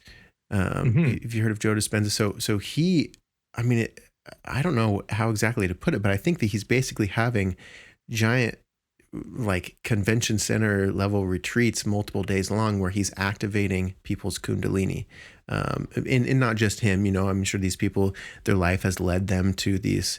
This is like maybe like a self-help sort of seminar. If anybody who's listening has heard of Tony Robbins, I think it's kind of up there with that. I think Joe Dispenza is a little more esoteric and a bit more intense. But Brent, what do you think, based off of your spiritual experience, what you've read, what you've gone through personally, what do you think about this fascinating thing? We're having retreats of people coming together to, whether intentionally or not, if that's the word they use, but kind of awaken their Kundalini. Like, I mean, what do you think about that, and how much have you heard about any of that? Yeah. So Joe Dispenza is a fascinating guy of like a lot of admiration for him. I feel like he's one of the people who are tactful not to openly discuss Kundalini awakening blatantly, maybe in the way that I do, because it, Mm, it, it turns off a lot of people. And I think that's conducive to why he's able to attract, like you said, convention center size audiences and people from going on retreats with him around the world, because a lot of his work centers around healing in general, mm, emotional healing, physical healing, even. So I would say that I don't know too much about his work, but I know I'm going to harbor a strong guess that he's dealing with awakened Kundalini himself. He had an interesting traumatic experience, and I've read a little bit of his work, and he does refer to an energy that seems quite synonymous with Kundalini. I'm sure he must have referred to it as Kundalini, in a clear way at some point or another as well. But I think that what his work involves is tapping into that energy that we all have to use it for healing, transformation, but doesn't necessarily mean that everybody is going to have their Kundalini awakened per se. I think that we can all experience it from time to times in a sort of active state, and then it goes back into sleep, into dormancy. Um, So it's kind of like a stirring of it or a stimulation of it, or tapping into, there's different ways we could look at it, like the life force or the chi, and using that to facilitate some form of transformation. But I don't know if he approaches it as like a directly and obvious, like Kundalini awakening event. Hmm. But there are some that do. Um, there are some that serve as like at least if they're operating in a sort of Indian tradition, they would call themselves a guru. And some offer what's called Shaktipat, which is a transmission of Shakti, which is synonymous with Kundalini. It's this transmission of the spiritual power from the guru to the aspirant. And this can serve to awaken another's Kundalini. So, in the same way that my friends and I had that shared sort of experience, it's because like this, our energy is contagious. Even if you're sad, right? It's radiating outwards, and we can pick up on it. And so if you're in a high state of consciousness, others can also pick up on it. And if they're receptive and open, they can begin to vibrate with you. The nervous system can begin to become co-regulated with you, Hmm. and they can experience their own energetic shifts within their own nervous system, within their own chakras. And for some, that can lead to a full blown Kundalini awakening. For others, it can be a temporary state of expanded consciousness that then they return back to an ordinary state later on. It varies greatly across the board. It all depends on what a person brings to the table in terms of the type of work that they've done in the past, their openness, their receptiveness, the themes that they're exploring in their life, what their mission is in life as well. Not everybody's meant to have a Kundalini awakening and become a Kundalini podcaster or something, right? But some are meant to have an experience, connection between mind and heart, maybe like what you describe, or maybe they're meant to have an expanded state of consciousness in their mind and they kind of tap into incredible creativity. And that's how they bring forth their gifts. Everyone has sort of different things. But there are some events like that. I would also just say, as a preface, not a preface, a disclaimer, some people offer these Shaktipat transmissions, or they might advertise that they're going to awaken your Kundalini. And they may genuinely have some spiritual skills, but that doesn't mean that in a weekend you're going to become enlightened. It doesn't mean that those people are also beyond taking advantage of you, because some Hmm. people with great spiritual development um, still have unaddressed wounds and tendencies, and it can lead to toxic dynamics. You can quite literally call it, it can lead to abusive cults, you could say. So it's important that everyone uses their discernment. Um, but that doesn't mean we avoid those places. Like I said, I was enjoying the transmission from guys like Ram Dass, David Sparrow, Matt Kahn through YouTube. Hmm. So, like I said, the energy is contagious, and it's not limited to the material world. It can be transmitted through a text message even. Yeah, absolutely. Yeah, I think that's a very fascinating thing to point out too. I mean, it's really kind of, in the Eastern philosophy. We'll hear about saints where people will line up to meet these people. We have Amma, the hugging saint. If you've heard of her, I've Yeah. heard experiences of people, like not really believing in that sort of thing, but then they go there and they're in her vicinity and they're just like, it's undeniable. Like there's just this thing where you just love this woman. Like you just feel intense love when you're around this. And yeah, for anybody listening, you could pretty much, this is a saint. She's still alive today, actually. And she's called the hugging saint because she just lines up for countless hours. I mean, I think they have like, I feel like I've heard people mention that she does multiple days, or like at least a day straight, where she doesn't like sit, she doesn't get up and use the restroom or anything.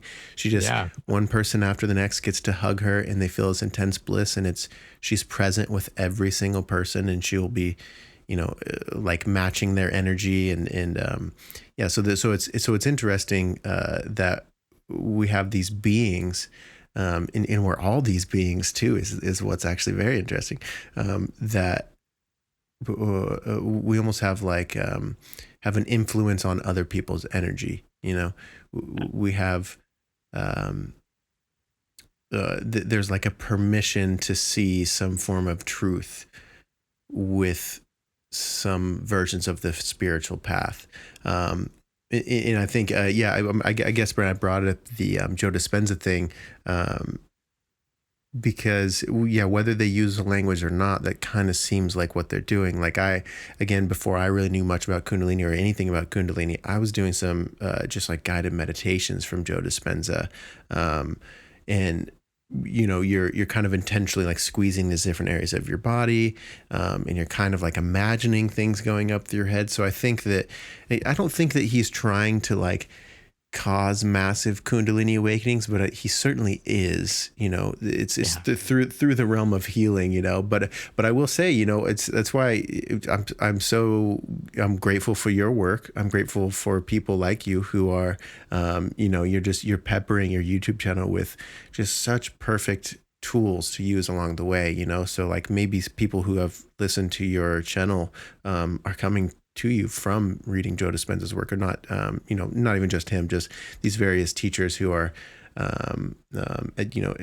expediting the spiritual process along the way, and you come out the other side and you're like, dude, what is happening? Because in the Western world, we don't have a lot of this language, like we said in the beginning, is hidden behind religious and spiritual texts, and a lot of our modern ways of speaking about these things is very like, whoa, keep that woo-woo stuff away from me, or keep that religious stuff away from me. But there's a lot of wonderful stuff in it, and so me as someone growing up, I think I would be, like a self-diagnosed agnostic, or some sort of like atheist without really ever thinking deeply about it. I just like to call myself that, and I started going through all these experiences myself, and I think maybe I could have helped myself more along the way if I had a childhood and upbringing and teenage years where I read these sorts of books that I find fascinating and wonderful now.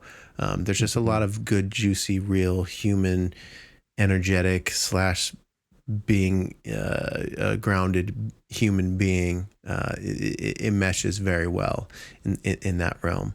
Right. Yeah. So, I don't know. Did you have any more thoughts on that, Brent? Did you have any more?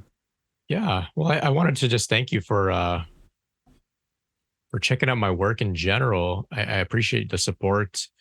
The reason that I do that work is for exactly that reason. The reason I talk about Kundalini openly is because when I understood that I was going through Kundalini Awakening, that was the greatest gift I could have gotten on this path, in a sense. And so I just want to give that to other people because, like you said, I just want to validate what you said. Many people are going through different meditations on YouTube, or some sort of breath work, or some sort of psychedelic experience, even facilitated by a so-called professional or a shaman or somebody that's offering these things as a service, and they're having genuine Kundalini risings and awakenings, and the facilitator or the teacher or the YouTube guide or the app has no resources for them. There's no support. They have to go out and figure this out on their own. Now, we could argue that, yeah, that's part of the journey. It's part of how the Tao wants to unfold. And I can make, we can make a strong argument for that, for sure. But I think that we do still have the responsibility that if we are playing the role of some sort of energy healer, Reiki master, et cetera, meditation teacher, yoga teacher, if we're, facilitating breathwork or psychedelic workshops, you need to understand that very significant, powerful, energetic unfoldings like Kundalini Awakening can take place, and they can turn a person's life upside down. And I feel that it's important that not everybody has to go through Kundalini Awakening. You don't need to go through Kundalini Awakening in order to teach meditation, but just become aware of these things, become aware of some resources, just so that if somebody approaches you and says, hey, in that meditation, I had a huge explosion of energy from my spine, in my head, in my heart. I can't stop vibrating after that meditation. What's going on? And somebody can say, like how my friend said to me, that sounds like Kundalini. Just hearing the word, then they can go off and Google and they'll be okay. I just think that's so important because I've come across like many yoga teachers who who don't know what this stuff is. They don't Mm-hmm. know that yoga has a very strong energetic component to it. They just think it's about stretching and being, finding a little bit of peace or something. That's a component to it. But the energetic potential of these practices is massive. And that's why I'm doing this work. And I encourage anybody out there just to, if you had an experience like yourself, your podcast is incredible. You got so many different topics that you're talking about from so many different perspectives and people coming on from different walks of life. But you still mention Kundalini here and there in your process and your awakening and how you're going through this. That alone, these little hints just get the conversation going. It's out in the zeitgeist of our conversation collectively. It's a known thing now, right? So somebody listening to your podcast that's interested in maybe your experiences with mental health, they may hear something that you're talking about awakening. They may say, whoa, whoa, whoa, whoa. What's this guy talking about? This kind of happened to me. Finally, I have a words to describe what I've experienced. So the more we get it out there here and there, the more people have a little bit of breadcrumbs to pick up. It's like, if I can just like belabor this thing, it's like, putting a little bit of like flags in a forest that mark the way out if somebody gets lost. They see a flag, they're like, okay, I can find my way now. It's like that. So that's my intention with this work because, it's powerful, profound, transformative stuff. And we need to raise awareness. We need to raise awareness. I think that's where the collective is going because more people are going to be going through these shifts, more and more people. I just wanted to just comment briefly on Amma. I think she's incredible. I actually attended one of her meetings in Toronto, and Oh, yeah, wow. huge crowd, Now, did you huge experience, lineup. did Yeah, you hug her, or did you experience like the energy like I was mentioning? yeah, yeah. So I mean, even just being within the vicinity of that place, there is a palpable field, energetic field that she is, radiating. I think it goes in conjunction with the people that are attracted to her as well. We're all collectively radiating a very high vibratory energetic field, you could say. And yeah, so I went up for a hug. I had gone with my current girlfriend a few years ago, and she'll hug individuals and she also will hug couples together. Mm. And so I went up with my girlfriend, and the host, one of her helpers there, ushered me to get a hug. And so I hugged Amma by myself. And it's very palpable. You can feel like this great peace. It's like you're really being held by like the divine mother or something to that nature. At least that's what I felt. I feel like everyone might have their own experience. And then the helper recognized that, oh, this woman is his partner. All right, send her up, give them both a hug together. So I got Mm. a two hugs out of it. So I got to hug her Lucky. with my girlfriend as well. So it was a special experience for sure. It was exciting, and she gives a talk, so sort of a satsang to the big group. Um, and she just on the topic of integration and embodiment and being a human being, she's the hugging saint, incredible. She could quite literally sit and just hug people all day or even just not say anything and just be in silence. But she's a humanitarian. She's helped a lot of poor people. I think she's done a lot. I mean, the philanthropy that has come out through her organization it's unprecedented. And so it's just another example of what it means to be human. And yeah, she may be enlightened or self-realized or whatever you want to call it, but she's still, got her feet on the ground, helping people to have a bit of a better life. And I think that's really important as well. It's an important message for sure. Yeah, yeah. I mean, yeah, it's just a great example of where service seems to reign supreme. You hear that in all these sort of just all the religious and spiritual teachings. They'll have some sort of like serve people, and you'll see, and it is that. I think finding your own version of service, there is some like freedom, and it's Terrence McKenna says, what is it like? You jump off the cliff into the abyss and realize it's a feathery bed or something like that, you know, and Yeah. it's as you walk upon the path will appear, you know, it's those sorts of things. And I think service is, you know, we all have our own version of service, and it just feels right to us, like not trying to mimic the way that somebody else does it, but just being, you know, I'm an artist. And so it's a constant, you know, my work is to figure out what's me, like what's my art, what am I expressing, you know, and am I trying to mimic somebody? Am I taking them as inspiration, or am I, you know, really giving what only I can give? And that's kind of the role of the artist, but I think it's also the role of a spiritual teacher in a sense too. You know, I feel like I see spiritual teachers as artists themselves, learning about their own paintbrush and learning, ways in which they can paint reality for other people, to make us all feel more grounded while also feeling connected to the divine, you know. I would like to round about. So I have this, one of the books that I bought was, I don't know if you can see it. Nice. Oh, it's Yeah, probably yeah. backwards. Yeah, I don't know if you've read that one, but it's Kundalini Vidya, The Science of Spiritual Transformation. It's from Joanne Shiva Parita Harrigan. I don't know why I just butchered that so bad. But so I read about that. I got that book, and I feel like it helped me in some senses. I will also recommend for anybody else going through Kundalini. There's a podcast called Buddha at the Gas Pump. I mentioned that to you the other day. You said you've checked it out. There's actually a whole category on the Back Gap Buddha at the Gas Pump website of Kundalini, and it's just this wonderful man, Rick Archer, who talks with spiritually awakening beings. And there's just like a lot of good resources in there. And again, you're hearing people talk about their Kundalini journey. So there's really something very grounding about feeling heard and seen, and like, oh wow, I'm going through these same things, and like it's okay for me to allow them because other people have gone through them, and they're Right. reassuring me that's going well. I will also mention Aaron Apke has some good stuff on YouTube about Kundalini Awakenings. I just wonder, Brent, if you had, of course, your channel is so great for anybody going through spiritual awakening. I feel like your thumbnails are great for it. Your titles are great. Really, you draw people right in where they're going to need to go. So like, man, keep doing what you're doing. Thank you so much for Thank your you. work.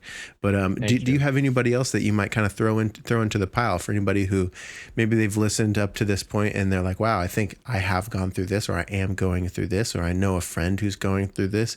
What else might you throw their way? What other, books or resources?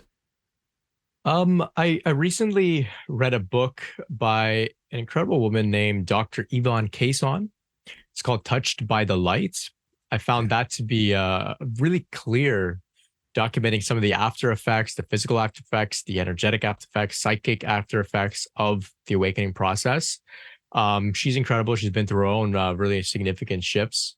There's a book called The Spiritual Awakening Guide by Mary Mueller Schuton, Hmm. which I really enjoy as well.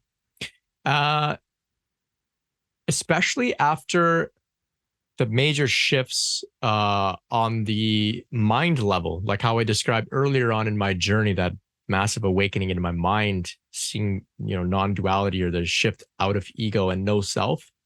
I found the work by Adyashanti to be very, very useful for me. So he has a book called The End of Your World, Uncensored Straight Talk on the Nature of Enlightenment. Hmm. And so he speaks about integration and embodiment in that book in really clear ways.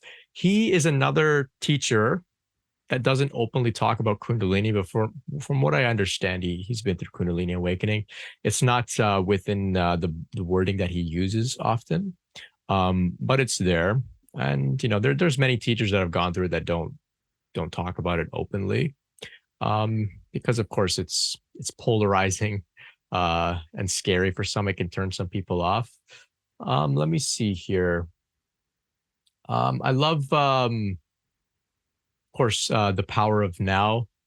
The work by Matt Kahn has been very incredible for me to lay the foundation for what it means to unconditionally love.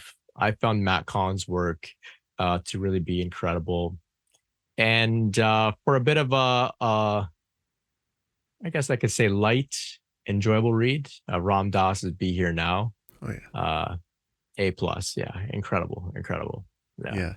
Yeah, I love how you mentioned, not a lot of these people really, they don't use the same terminologies. They're not always talking about Kundalini Awakening, but I think once you kind of have a grasp of what it is, you can hear a lot of these spiritual, conversations are kind of talking about Kundalini Awakening. I've heard, I don't think it was you, I've heard somebody talking about how, you know, a very, like if you imagine in your mind, a very, Christian, like older lady, who, maybe her hobby is knitting, and maybe I'm pulling this from a Ram Dass talk actually, but like she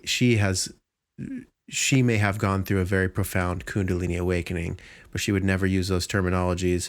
She would use, Christ-like consciousness, or probably wouldn't even say that, but she would. There's many different ways of describing this experience, and I think Kundalini in a lot of ways is just another way. It's another way that we can gain information and some grounding. And, I think if you're listening and this sounds like, enticing to you, maybe that's your path of learning what's going on in your experiences.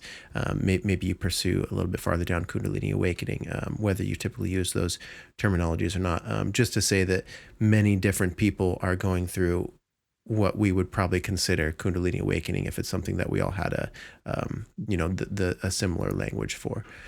So, yeah. Well said. Yeah. So, man, I think we're getting up here in time. I would love to wrap it up. I would love, of course, please mention where to find you. I will link things in the description, of course, but I would love one more thing, just whatever pops into your mind.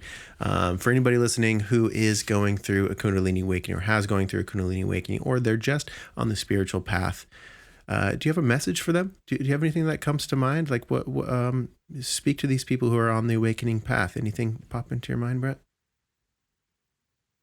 Yeah, I feel like saying, one step at a time.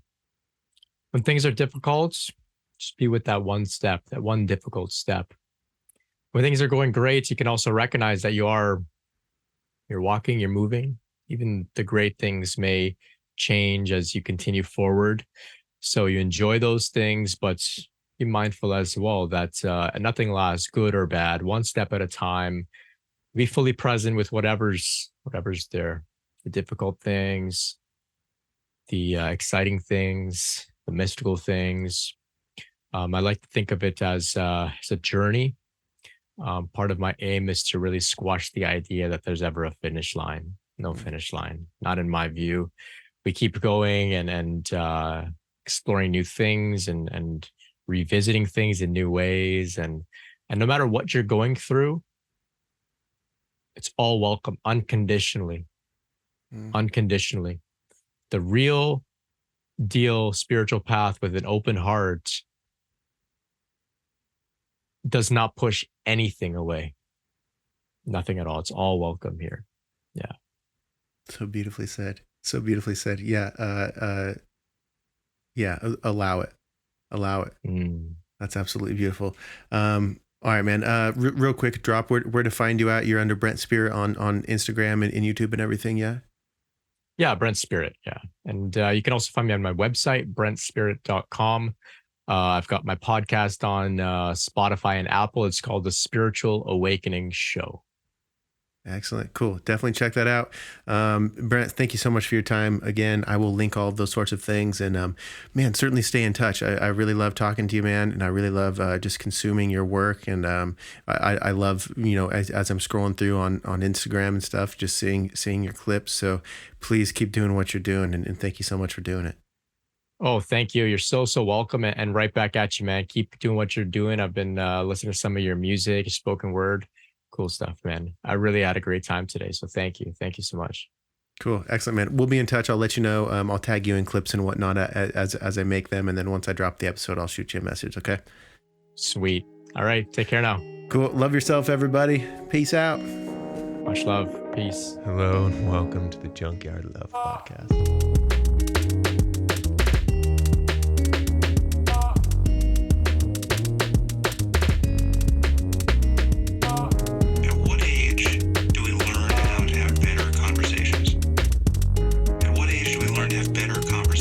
With ourselves.